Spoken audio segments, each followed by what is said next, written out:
Before we dive into today's eye-opening topic, take a second to subscribe to the channel. Seriously, it's free, and it helps us bring more smart, entertaining financial content straight to your screen. Click that button. Your future millionaire self will thank you later. Now let's talk about something that surprises a lot of people. You might think someone's rich, but they might just own a house. Sounds strange? Well, buckle up. We're going to explore how many so-called millionaires would still qualify as millionaires if we didn't count their homes. Home ownership is often seen as the American dream. And yeah, buying a house is a huge accomplishment, no doubt. But here's the catch. When someone says, "I'm a millionaire," and most of that wealth is tied up in their house, that money isn't liquid. They can't exactly peel off a roof shingle and buy a coffee, right? That's where the big financial illusion begins. Imagine this. Someone owns a house worth $1 million, but they have zero in savings, investments, or even retirement accounts. On paper, they're rich. In real life, they might be struggling to pay the bills just like everyone else. Here's why it matters. A home is a place to live, not a source of cash, unless you're ready to sell it or borrow against it. But borrowing just creates debt. So if the market dips, or if the person loses their job, that $1 million home doesn't help much unless it's sold. And then what? They still need somewhere to live. The real test of wealth is not what's locked inside the bricks and beams of your house. It's what you've got in your bank account, investments, retirement funds, and assets that can generate income. That's what true financial freedom looks like, and that's what separates a house-rich person from a real millionaire. Think of it like this. Your house is your fortress, but you can't carry it into battle. Liquid assets are your sword and shield. They protect you when life throws unexpected challenges, from layoffs to medical emergencies to sudden opportunities you don't want to miss. So when we ask, how many people are truly millionaires without counting their home?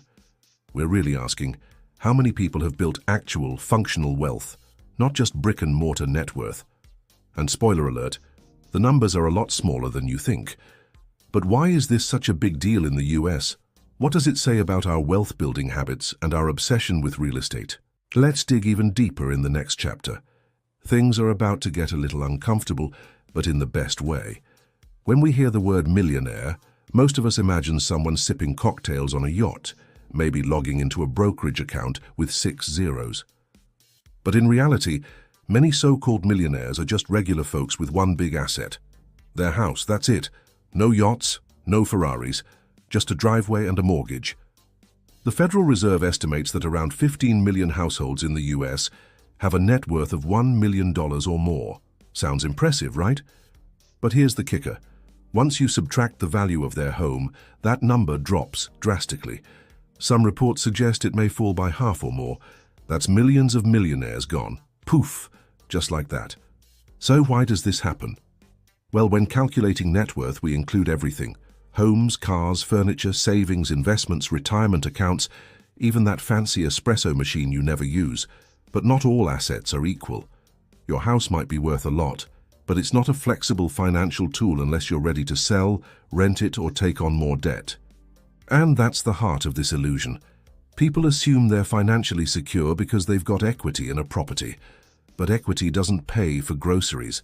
It doesn't cover emergencies.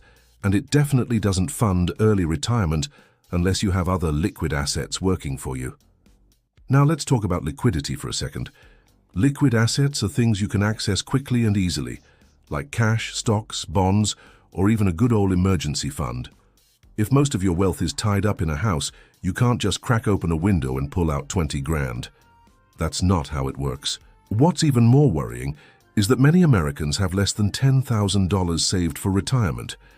Despite living in homes worth hundreds of thousands, they might feel wealthy on paper, but they're walking a financial tightrope with no safety net below. Think of it this way. Your house is like a savings account you can't touch unless you're willing to move out or take on debt. It's valuable, yes, but not useful in everyday money management. Meanwhile, those with diversified investments, even if their net worth is lower, often have more freedom, more options, and way less stress. This illusion is especially dangerous during economic downturns. In a housing market crash, that $1 million house can quickly become a $700,000 house. And suddenly, that millionaire status vanishes. But someone with smart investments, they might take a hit, sure, but they're usually more prepared to bounce back. So next time you hear someone say they're a millionaire, ask yourself, is it real wealth or just real estate? The difference is huge, and understanding it could change the way you think about your own financial goals. We've now exposed the illusion, but in the next chapter, we'll explore the mindset shift needed to build real wealth, the kind that doesn't depend on your house, your zip code, or your Zillow estimate. So now that we've shattered the illusion of being a millionaire on paper, it's time to ask, what does real wealth actually look like?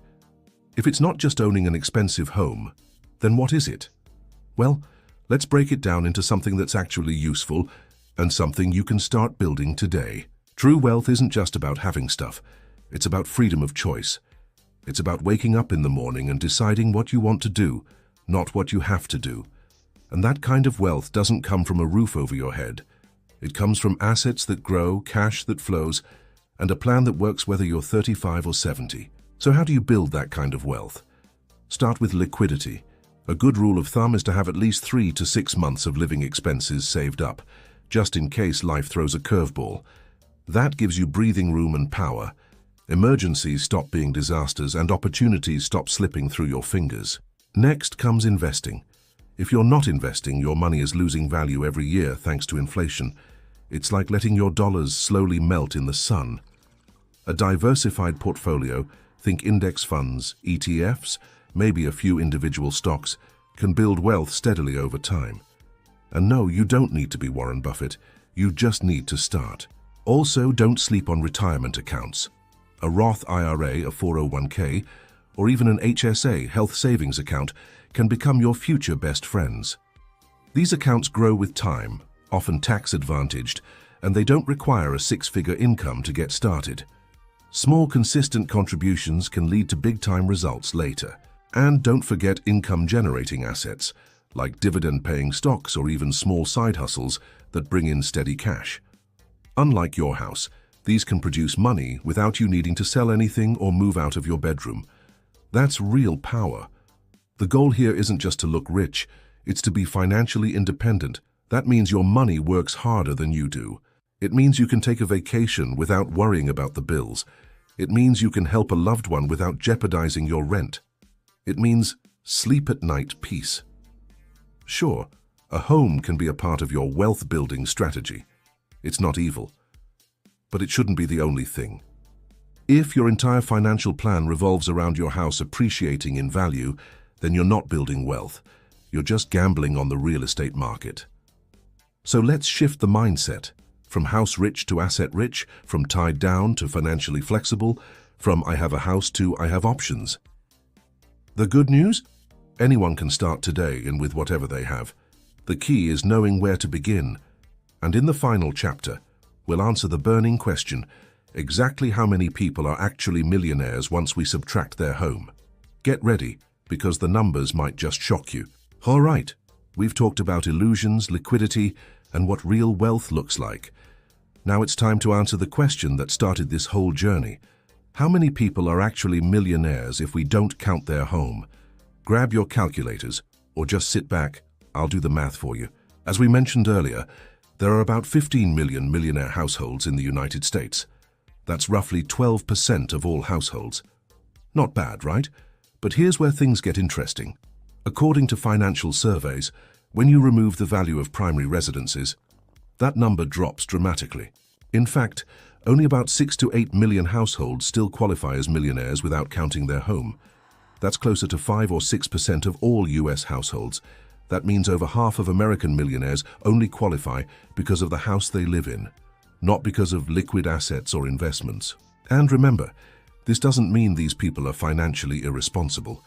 Many of them worked hard, paid off mortgages, and bought in areas where home prices exploded. But the key point is this: their wealth is tied up, not tapped in. They don't necessarily have the freedom that we often associate with being a millionaire. Compare that with the investor class.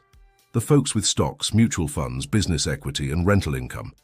They might own a house, sure, but they're not relying on it for millionaire status. Their net worth lives in places they can access, grow, and use without moving out or refinancing anything. This explains why two people with the same net worth can live totally different lives. One might be house-rich and cash-poor, while the other has passive income, travel freedom, and peace of mind, even if their house is modest or rented. It's not about what you own, it's about what you can do with what you own. So when someone flashes the millionaire label, don't be fooled. Ask what's under the hood.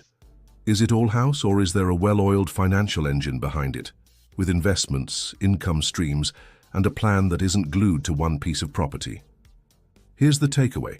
Becoming a true millionaire isn't just about hitting a number. It's about building a portfolio of freedom, not just a fancy address. Real wealth is mobile, flexible, and designed to support your life, not trap it. And the best part? You don't need to start with $1 million home, you just need to start.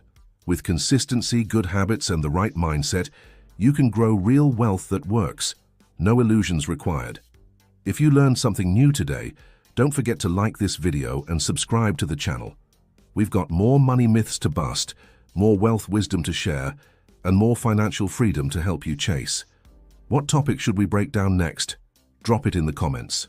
And remember, your future self is already cheering you on. Now go build something real